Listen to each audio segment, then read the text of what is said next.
Meus irmãos e irmãs, aqui é Nicola Fratari falando direto da cidade de Ituiutaba,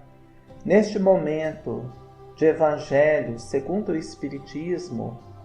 traduzido para a nossa casa, para o nosso lar ou qualquer ambiente onde estejamos nesta hora.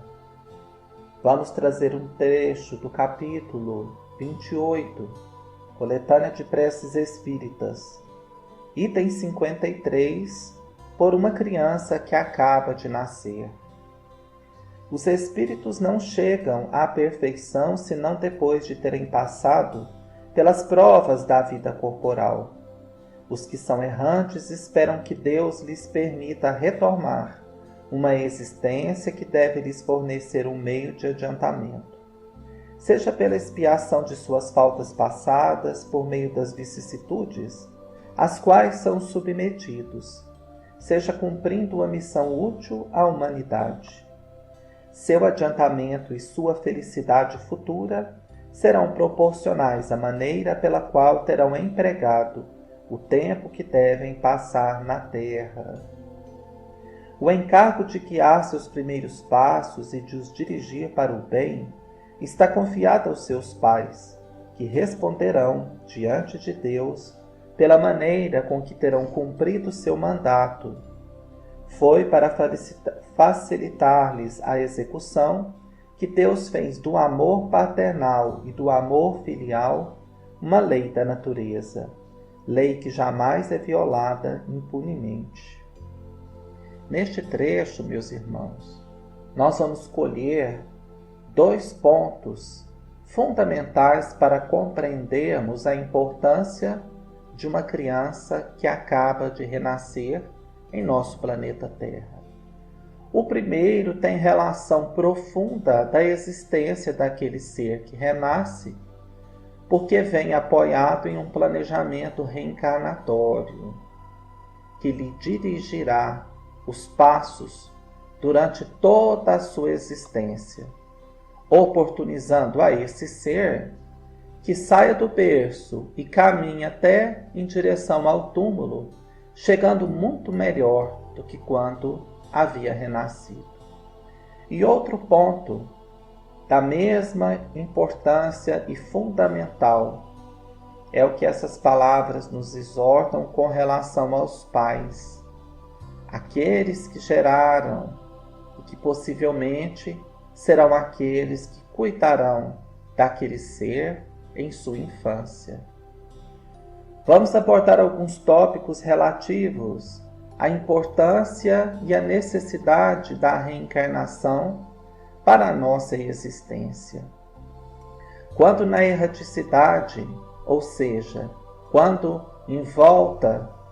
do planeta Terra, aguardando o momento para a reencarnação, em planos dos mais diversos graus evolutivos, nós conseguimos muitas vezes aprofundar questões com relação àquilo em que estamos comprometidos com relação ao nosso passado espiritual, aos acertos que deveremos fazer e, principalmente, a tudo aquilo que devemos adquirir em nosso íntimo, ou seja, as virtudes que deveremos cultivar, desabrochar e fazer nascer em nosso coração, porque não estamos dentro de um processo estático, e sim a todo momento em crescimento. Na espiritualidade, livre do corpo carnal, o espírito e seu estado de consciência consegue se projetar para a frente, olhando o futuro, não próprio, mas o futuro de um espírito imortal, e compreender o quanto ainda falta para o seu crescimento, o quanto as virtudes faltam serem desenvolvidas em seu ser, o quanto seus sentimentos precisam ainda ser verdadeiramente domesticados para passarem a seguir conforme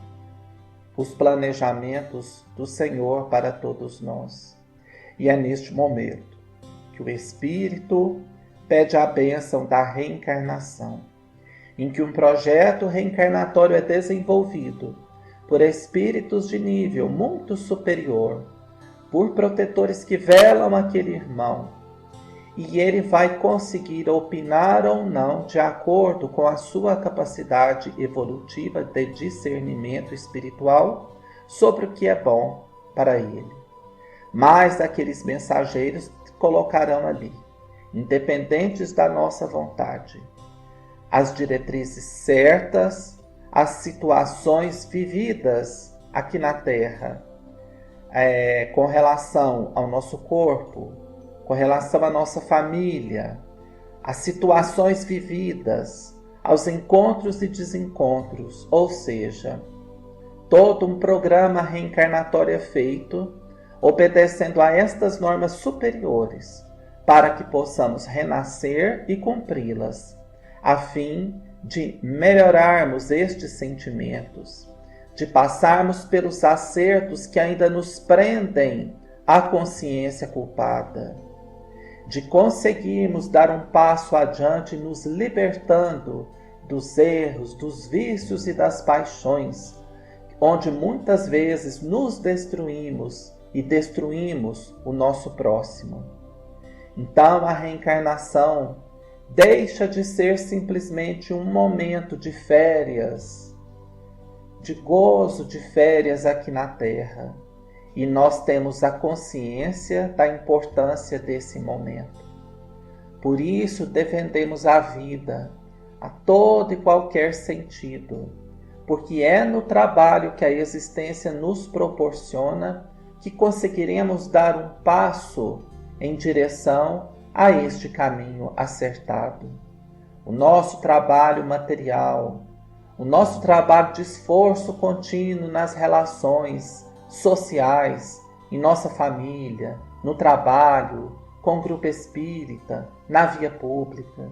o nosso esforço íntimo em nos reformarmos, tudo isso, meus irmãos, serão pontos-chave e importantíssimos aos quais nós estamos aqui, objetivando essa melhoria e esse crescimento espiritual. E a segunda parte da leitura, por uma criança que acaba de nascer, os espíritos falam da importância dos pais, daqueles seres cuidadores que trouxeram e que aceitaram a reencarnação daquele filho na espiritualidade. Muitas mulheres são abandonadas e passam a carregar aquele filho, tanto em matéria de obrigações materiais quanto morais, sozinhas,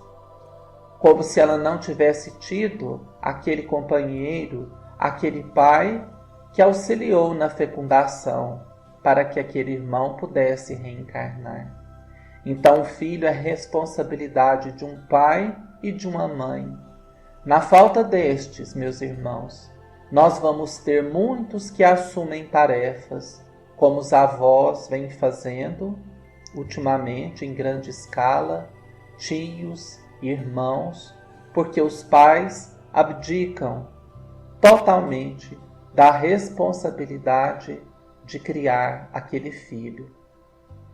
Nós vemos pela importância dos compromissos assumidos que todos nós, mais dia ou menos dia, iremos ter que fazer o acerto perante a nossa consciência